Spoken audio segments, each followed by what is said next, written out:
Hello दोस्तों, आपका हमारे YouTube चैनल विद्यालय एजुकेशन में स्वागत है। आज हम आपके लिए जो 2021 में पेट का एग्जाम हुआ था उसी का क्वेश्चन लेकर आए हैं, जो आपके आने वाले पेट के एग्जाम के लिए बेहद महत्वपूर्ण है। और ये 24 तारीख का फर्स्ट शिफ्ट का जो पेपर है वही आपको दिखा रहे हैं, उसी क्वेश्चन आपको करवाया जा रहा है। तो चलिए शुरू करते हैं आज के इस वीडियो में। अगर आपको वीडियो पसंद आए तो वीडियो को लाइक करिएगा, शेयर करिएगा और अपने दोस्तों में शेयर जरूर करिएगा। हम शुरू करते हैं। पहला क्वेश्चन है आपका, और ये आपका मास्टर सेट है जो 2024 का शिफ्ट 1 का मास्टर सेट है। चलिए शुरू करते हैं। आपका पहला क्वेश्चन है, देख लीजिएगा। भारत में शासन करने वाले दिए शासकों का कालक्रमानुसार सही क्रम क्या है? शेरशाह सूरी, अकबर, अलाउद्दीन खिलजी, इल्तुतमिश। इसमें आपको बताना है। तो सबसे पहले कौन आया था? इल्तुतमिश का सबसे पहले शासन था। इसके बाद था अलाउद्दीन खिलजी, बाद में अकबर, और इसके बाद शेरशाह सूरी, फिर लास्ट में अकबर। सबसे लास्ट में अकबर 1556 में आया था। तो इसका राइट आंसर हो जाएगा आपका बी नंबर। नेक्स्ट क्वेश्चन है, निम्न में से कौन से संत शिवाजी के समकालीन थे? तुकाराम, चैतन्य, नामदेव, शंकराचार्य। तो ये आपका तुकाराम इसका राइट आंसर है। जिसमें आपका येलो कर रखा है सभी राइट आंसर है। आपको बस रिवीजन के तौर पे ये सब करवाया जा रहा है। बंगाल के प्रथम गवर्नर कौन थे? Lord Clive, lord Warren Hastings, lord Lytton और लॉर्ड रिपन। तो बंगाल के प्रथम governor general lord Warren Hastings थे। नेक्स्ट है, चरक संहिता संबंधित है। चरक संहिता किससे संबंधित है? राजनीति, चिकित्सा, वास्तुकला, गणित। तो चरक संहिता चिकित्सा से संबंधित है। इसमें आपका 5वें नंबर का क्वेश्चन है, निम्न में से कौन सा जोड़ा सही नहीं है? तो जो 261 बीसी में कलिंग युद्ध हुआ था ये सही है। 78 एडी में शक संवत की शुरुआत हुई थी, ये भी सही है। 622 ईस्वी में मुस्लिम युग की शुरुआत हुई थी, ये भी सही है। तो 1709 में औरंगजेब की मृत्यु, ये गलत है। 1709 में किसकी मृत्यु हुई थी? ये हुई थी बहादुर शाह द्वितीय की मृत्यु हुई थी, इसलिए ये आपका राइट आंसर हो जाएगा। नेक्स्ट क्वेश्चन है, इनमें से किसे भारत के ग्रैंड ओल्ड मैन के नाम से जाना जाता है? दादा भाई नौरोजी, डब्ल्यू.सी. बनर्जी, फिरोज शाह मेहता और सुरेंद्र नाथ बनर्जी। इसका राइट आंसर हो जाएगा आपका दादा भाई नौरोजी। नेक्स्ट क्वेश्चन, सन 1915-16 में किसके नेतृत्व में 2 होम रूल लीग शुरू हुई थी? एनी बेसेंट और लोकमान्य तिलक, इनके नेतृत्व में ही होम रूल लीग की शुरुआत हुई थी। नेक्स्ट क्वेश्चन आपका 8वां नंबर, ब्रह्म समाज, स्वामी विवेकानंद, मतलब इनका मिलान करना। तो ब्रह्म समाज की स्थापना किसके ने की थी? तो ये राजा राम मोहन राय ने की थी। रामकृष्ण मिशन, स्वामी विवेकानंद, आर्य समाज, दयानंद सरस्वती, सत्यशोधक समाज। इसका हो जाएगा ज्योतिबा फूले। इसका देख लेते हैं क्या है, सी नंबर इसका राइट आंसर हो जाएगा। नेक्स्ट क्वेश्चन है, करो या मरो का नारा किसने दिया? सरदार पटेल, सुभाष, जवाहरलाल नेहरू, सुभाष चंद्र बोस, महात्मा गांधी। तो महात्मा गांधी ने करो या मरो का नारा दिया था। सुभाष चंद्र बोस ने कहा था तुम मुझे खून दो मैं तुम्हें आजादी दूंगा। जवाहरलाल नेहरू, सरदार पटेल, ये सभी मतलब इसमें राइट आंसर हो जाएगा महात्मा गांधी। नेक्स्ट क्वेश्चन आपका हो जाएगा 10 नंबर, जब सुभाष चंद्र बोस ने भारतीय राष्ट्रीय कांग्रेस के अध्यक्ष पद से इस्तीफा दिया तो इस पद का प्रस्ताव किसे दिया था? तो जवाहरलाल नेहरू, पट्टाभी सीतारमण, डॉक्टर राजेंद्र प्रसाद, जेबी कृपलानी। तो जब इन्हें इस पद का इस्तीफा दिया था तो इस पद का प्रस्ताव किसे दिया गया? डॉक्टर राजेंद्र प्रसाद जी को।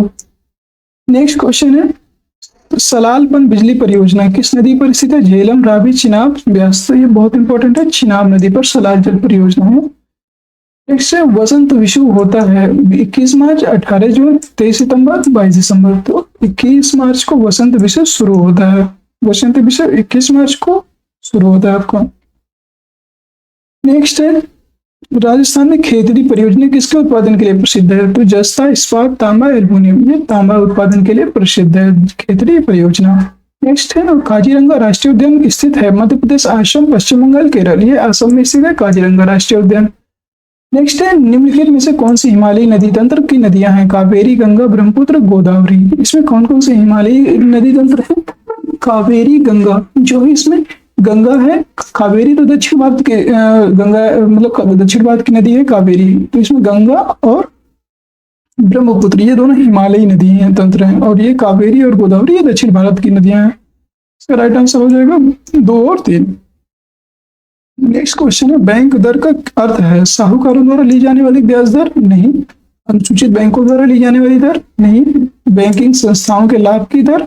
या देश के केंद्रीय बैंक के द्वारा ली जाने वाली आधिकारिक ब्याज दर, ये यही हो जाएगा, देश के केंद्रीय बैंक द्वारा ली जाने वाली आधिकारिक बैंक दर। नेक्स्ट है, इसमें इंग्लिश के भी क्वेश्चन दिए हुए हैं, आप ये भी देखते रहिएगा अगर आपको इंग्लिश में सही लगते हैं question.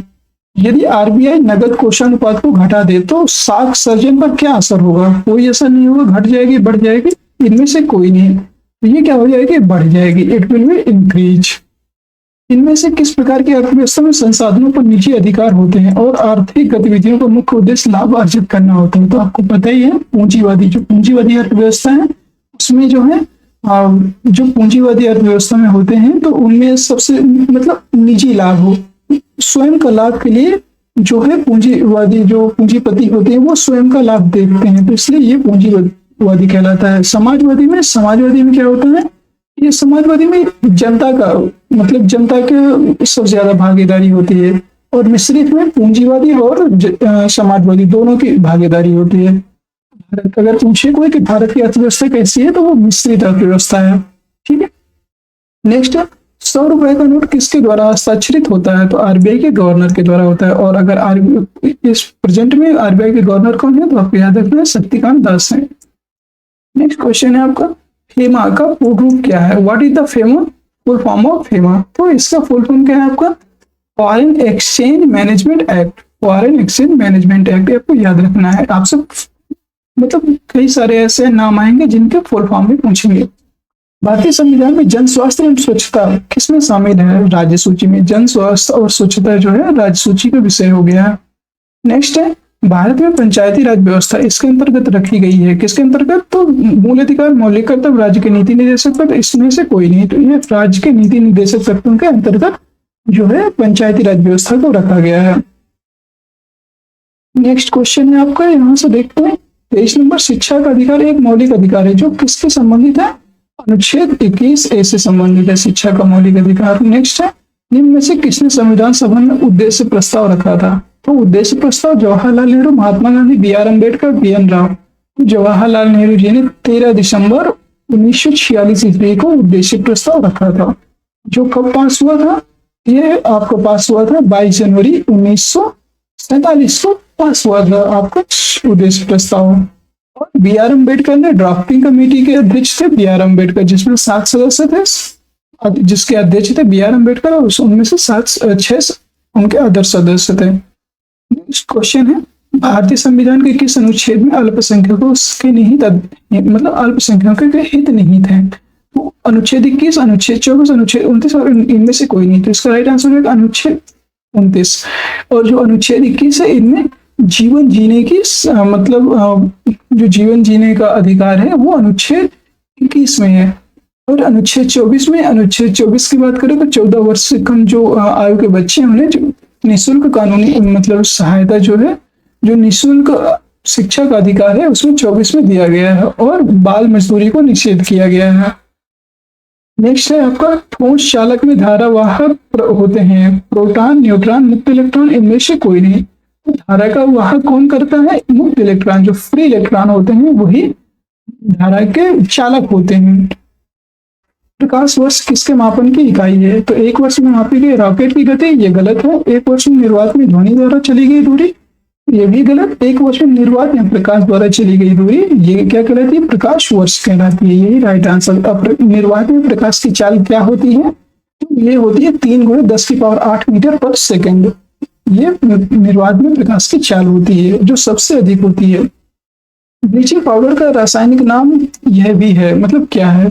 Calcium sulphate, CaSO4, calcium oxychloride, CaCl2, sodium bicarbonate, NaHCO3, sodium chloride. तो जो ब्लीचिंग पाउडर होता है इसका राइट आंसर हो जाएगा calcium oxychloride, CaOCl2। Next question है आपका, 18 कैरेट सोने है, जो 18 कैरेट सोने में खरे सोने का प्रतिशत कितना है? इसमें 75%। जो 18 कैरेट सोना होता है उसमें 75% होता है। और जो पूर्ण रूप से शुद्ध सोना क्या होता है? वो 24 कैरेट हो माना जाता है। संतुलित में बहुतायत में होता है vitamin C, vitamin A, vitamin B, इनमें से कोई नहीं। तो विटामिन सी संतरे में बहुतायत मात्रा में पाया जाता है। पालक जो है विटामिन ए में पाया जाता है। विटामिन ए किसमें पाया जाता है? पालक में। और विटामिन बी, जो विटामिन बी है वो अंडे, दूध, मांस में विटामिन बी भी पाया जाता है। नेक्स्ट है ये 31 नंबर, इसका क्या होगा? तो आपको पता है ये मैथ का क्वेश्चन है, यहाँ पे हम जल्दी जल्दी कर लेंगे। तो 196 किसका वर्ग होता है? तो ये 14 का होता है। इसी तरह मतलब ये बताना है जो वर्ग का सवाल है, तो इसमें ये यहाँ पे क्या हो जाएगा? 18, 18 का वर्ग क्या हो जाएगा? 324। यहाँ पे ये काटेंगे तो क्या आएगा? यहाँ पे 18 चौक 72 और ये 14 चौको 56, तो 18/4 और उसी का वर्ग यहाँ पे 18 का वर्ग 324 हो जाएगा। नेक्स्ट क्वेश्चन है 32 नंबर, देख लेते हैं इसको। अब जैसे सॉल्व करोगे तो इसका राइट 1000 आएगा, आप इसे सॉल्व कर लीजिएगा, काफी टाइम लग जाएगा। ये मैथ के क्वेश्चन हम स्किप कर देते हैं यहाँ पे। ये अब यहाँ पे हिंदी की क्वेश्चन आया है, तो एकल, एकल का विलोम क्या हो जाएगा? बहुल। एकल का विलोम बहुल हो जाएगा। दर्प, दर्प का पर्यायवाची क्या होगा? तो दर्प का अहंकार हो जाता है। ठीक है, दर्प का अहंकार हो जाता है, जैसे किसी व्यक्ति को अहंकार हो जाता है और कोई कोई बहुत मतलब सीधा होता है। नेक्स्ट है मन को हारने वाला वाक्यांश के लिए नीचे दिए गए विकल्प में से एक शब्द चुनिए। तो मर्मांतक, मनोहर, मदमस्त, मदमयी। तो मन को हरने वाला क्या हो जाएगा? मनोहर। जो हमें बहुत प्यारा लगे वो क्या हो जाएगा? मनोहर। गागर में सागर भरना मुहावरे का अर्थ है। तो थोड़े दोहे की रचना करना, थोड़े में बहुत करना, बहुत बोलना, कम बोलना। तो थोड़े में बहुत कहना, जैसे बिहारी जी का वो है, बिहारी जी को लोग क्या कहते हैं कि बिहारी जी ने गागर में सागर भर दिया, मतलब अपने थोड़े से ही दोहों में बहुत कुछ बात कह देना, या थोड़ी सी बात में बहुत कुछ कह देना, ये होता है गागर में सागर भरना। शुद्ध वर्तनी का चयन कीजिए। महत्वाकांक्षा, महत्वाकांक्षा, महत्वाकांक्षा या महत्वाकांक्षा। इसका राइट आंसर हो जाएगा महत्वाकांक्षा।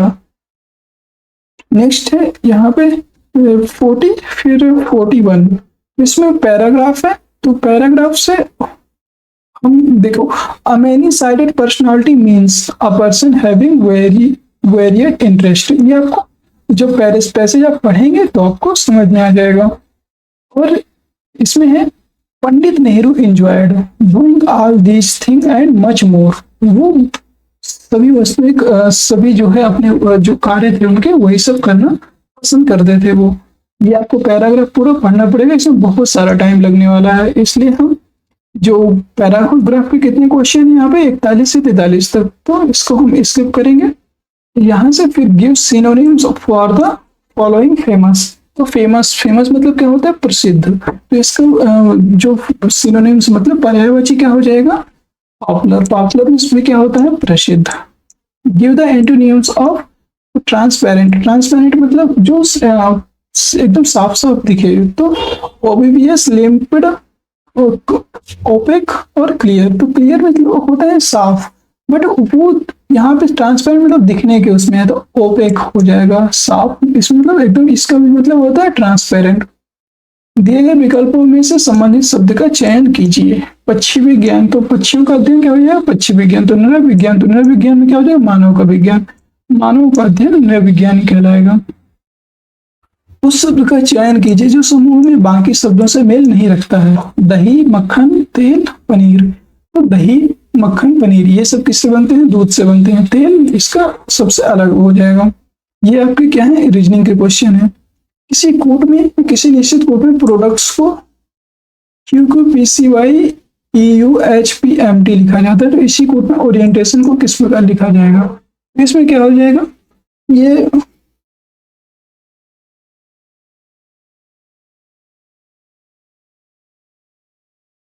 क्या है? 1+1- का सीरीज चल रहा है यहाँ पे। तो यहाँ पे 1+1- का सीरीज है, तो OP और QR ऐसे करके ये इसका राइट आंसर हो जाएगा।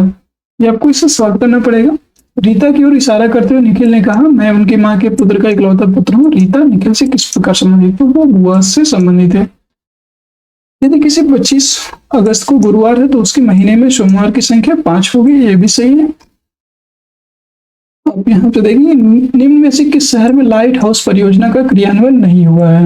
ये आपका स्टैटिक जीके है, तो इसका राइट आंसर हो जाएगा पटना। पटना में लाइट हाउस परियोजना का क्रियान्वयन नहीं हुआ है। कौन सी भारतीय दूरसंचार कंपनी विश्व की 5वीं सबसे मजबूत ब्रांड है? तो ये है रिलायंस जियो, जो विश्व की सबसे 5वीं मजबूत ब्रांड बन चुकी है। Bold, BOLD, bamboo oasis on lands in drought परियोजना हाल ही में भारत के किस राज्य में शुरू हुई है? तो ये है राजस्थान में शुरू की गई है बोलो परियोजना। संयुक्त राष्ट्र की कोवैक्स योजना के अंतर्गत कोविड-19 की मुफ्त वैक्सीन पाने वाला पहला देश कौन है? घाना। ये आपके करंट अफेयर से क्वेश्चन है जो बहुत इंपॉर्टेंट है। अंतरिक्ष में जाने वाली भारतीय मूल की दूसरी अमेरिकी महिला अंतरिक्ष यात्री कौन थी? भारतीय मूल की दूसरी, ये सिरिसा बांदला। जो सिरिसा बांदला है ये भारतीय मूल की दूसरी अमेरिकी महिला अंतरिक्ष यात्री है। उस भारतीय पहलवान का नाम क्या है जिस पर हाल ही में डोपिंग के लिए 2 साल का प्रतिबंध लगाया गया है? यह है सुमित मलिक। सुमित मलिक पर 2 साल के लिए प्रतिबंध लगाया जा चुका है। भारत का वह कौन सा प्रथम राज्य है जहां end to end e cabinet प्रणाली लागू की गई है? यह है हिमाचल प्रदेश। इस भारतीय मंत्रालय द्वारा हाल ही में 2019-2020 के लिए UDIS शुरू किया गया है। ये शिक्षा मंत्रालय के द्वारा शुरू किया गया है। ये 59 नंबर देख लेते हैं। स्मार्टफोन निर्माता वीवो ने किस क्रिकेट खिलाड़ी को अपना ब्रांड एम्बेसडर नियुक्त किया है? तो यह विराट कोहली को नियुक्त किया है। आर्टिफिशियल इंटेलिजेंस AI आधारित पोर्टल सुपेस भारत में किस न्यायालय के लिए शुरू किया गया है? यह सर्वोच्च न्यायालय सुप्रीम कोर्ट के लिए सुपेस लॉन्च किया गया है। नेक्स्ट है कितने भारतीय राज्य नेपाल की सीमा साझा करते हैं? तो नेपाल से 5 राज्य साझा करते हैं सीमा। आपको बताना है कौन कौन से। तो नेपाल से साझा करने वाले सीमा साझा करने वाले राज्य हैं उत्तर प्रदेश, बिहार, सिक्किम, पश्चिम बंगाल और आपका है ये और एक राज्य है याद नहीं आ रहा, आप देख लीजिएगा। निम्न में से कोस्टा रिका की राजधानी कौन सी है? तो कोस्टा रिका की राजधानी है सैन जोस है कोस्टा रिका की राजधानी है। नेक्स्ट है केंद्र शासित प्रदेश लक्षद्वीप की आधिकारिक भाषा इनमें से क्या है? ये है मलयालम। केंद्र शासित प्रदेश की जो लक्षद्वीप की आधिकारिक भाषा है वो है मलयालम। नेक्स्ट है भारत के संविधान के अनुसार लोकसभा में सदस्यों की अधिकतम संख्या क्या हो सकती है? तो यह है 552। लोकसभा में अधिकतम संख्या है 552। नेक्स्ट है हिंदी दिवस कब मनाया जाता है? 14 सितंबर को। इनमें से कौन सा देश सार्क का सदस्य नहीं है? तो यह है म्यांमार जो है सार्क का सदस्य नहीं है। सार्क का फुल फॉर्म क्या होता है? South east Asian regional corporation. ये इसका मतलब मुख्यालय फुल फॉर्म होता है। नेक्स्ट है 67 निम्न में से किस स्थान पर अजंता एलोरा की गुफाएं स्थित हैं? औरंगाबाद महाराष्ट्र में है। ये इसका राइट आंसर हो जाएगा। ओणम किस भारतीय राज्य केंद्र शासित प्रदेश का सांस्कृतिक नृत्य उत्सव है? ओणम केरल का सांस्कृतिक उत्सव है। इनमें में से कौन सा ग्रह सूर्य के सबसे नजदीक है? तो ये है बुध ग्रह। आंतरिक, अब इसमें पूछ लेते हैं आंतरिक ग्रह और बाह्य ग्रह। तो बुध, शुक्र, पृथ्वी, मंगल ये सभी आंतरिक ग्रह हैं और बृहस्पति, सूर्य, अरुण, वरुण ये 4 ग्रह जो है बाह्य ग्रह कहलाते हैं। नेक्स्ट है नोबेल पुरस्कार जीतने वाले प्रथम एशियाई कौन थे? तो ये है रविन्द्रनाथ टैगोर। इनको 1913 में गीतांजलि के लिए रविन्द्रनाथ टैगोर को साहित्य का नोबेल पुरस्कार मिला था सबसे पहले भारत में। नेक्स्ट है ये आपका गद्यांश दिया हुआ है, इसको पढ़ के 71 से 75 तक के आपको क्वेश्चन के आंसर देना है। तो आपको हम इसे पढ़ेंगे नहीं और डायरेक्ट आंसर करते हैं। विश्व में शांति क्यों आवश्यक है? तो यहाँ पे लिखा हुआ है मानव जाति के विकास के लिए। यहाँ पे आप इसे पढ़ेंगे तो आपको पता चल जाएगा कि हम ऐसे क्वेश्चन कर लेते हैं मानव जाति के विकास के लिए विश्व में शांति आवश्यक है। नेक्स्ट है विश्व शांति स्थापना के लिए सबसे आवश्यक है अहिंसा और प्रेम। जो अहिंसा और प्रेम है इसी से हम शांति की स्थापना कर सकते हैं। कठोर से कठोर हृदय को भी कोमल बनाया जा सकता है अहिंसा के द्वारा। और अहिंसा देखा जाए तो ये महात्मा गांधी का परम अस्त्र था, ये हथियार था, आप ये मान सकते हैं। किसी भी राष्ट्र के स्वर्णिम युग के प्रमुख तत्व कौन कौन से हैं? शांति, सुख और रचनात्मक कार्य। नितांत शब्द का उपयुक्त पर्याय है नितांत मतलब बिल्कुल। नेक्स्ट है अब यहाँ पे 76 से 80 तक फिर एक पर्यायवाची गद्यांश दिया हुआ है, इसे भी पढ़ करके आपको इसका क्वेश्चन करना है। तो ये मैं आपको गद्यांश दिखाते रहा हूँ, काफी बड़ा गद्यांश अगर पढ़ेंगे तो बहुत टाइम लगेगा। हम इसे क्वेश्चन कर लेते हैं। विज्ञान मानव की सबसे बड़ी शक्ति इसलिए कही गई है क्योंकि इसमें इसके बल से मनुष्य, प्रकृति और प्राणी जगत का सिरमौर है। वैज्ञानिक चिंतन पद्धति ने मनुष्य का सबसे बड़ा उपकार यह किया है कि उसे मुक्ति मिली है ब्रह्मपूर्णवादी रूढ़वादी विचारधारा से। विश्व के परिवारवत लगने का प्रमुख कारण क्या है? यातायात, संचार साधनों का विकास। और हस्तामलक शब्द से अभिप्रेत है स्पष्ट और अनायास बोधगम्य। वैज्ञानिक चिंतन पदबंध से आशय है स्वस्थ एवं संतुलित चिंतन। यहाँ पे आपके सारे डीआई के क्वेश्चन हैं, तो आप इन्हें देख लीजिएगा। बाकी इसके सभी के आंसर हैं इसमें, बट इसमें करने में काफी टाइम लगेगा और इसको रफ वर्क करना पड़ेगा। आपके यहाँ तक जितने भी स्टैटिक जीके और जीके के करंट अफेयर्स से क्वेश्चन आए थे, हिंदी के और रीजनिंग के, मैथ के, जो आए थे, आपको सारे एक तरह से आपको देखने को मिला होगा और इससे काफी हेल्पफुल होगी कि आपको पेपर कैसे आएगा और आपको कैसे क्वेश्चन को मतलब वहां पे आंसर करना है, ये भी आपको समझ में आ जाएगा और काफी कुछ आइडिया हो गया होगा। उम्मीद है आपको वीडियो अगर पसंद आई है, और अगर आप यहाँ तक वीडियो देख रहे हैं तो आपको जरूर वीडियो पसंद आई होगी। अगर वीडियो पसंद आई तो वीडियो को लाइक करिए, शेयर करिए और चैनल को जरूर सब्सक्राइब करिएगा। इसके बाद में इसके सभी जो 2021 में जो 4 शिफ्ट हुए हैं और जो 2022 का जो पेपर है, सारी मैं भी पेपर 2 से 4 दिनों के अंदर ले आऊंगा, ताकि एक बार आपको एग्जाम के पहले एग्जाम जैसे माहौल का एक पेपर आपके माइंड में क्रिएट हो जाए। तो उम्मीद है आपको वीडियो बहुत अच्छा लगा होगा।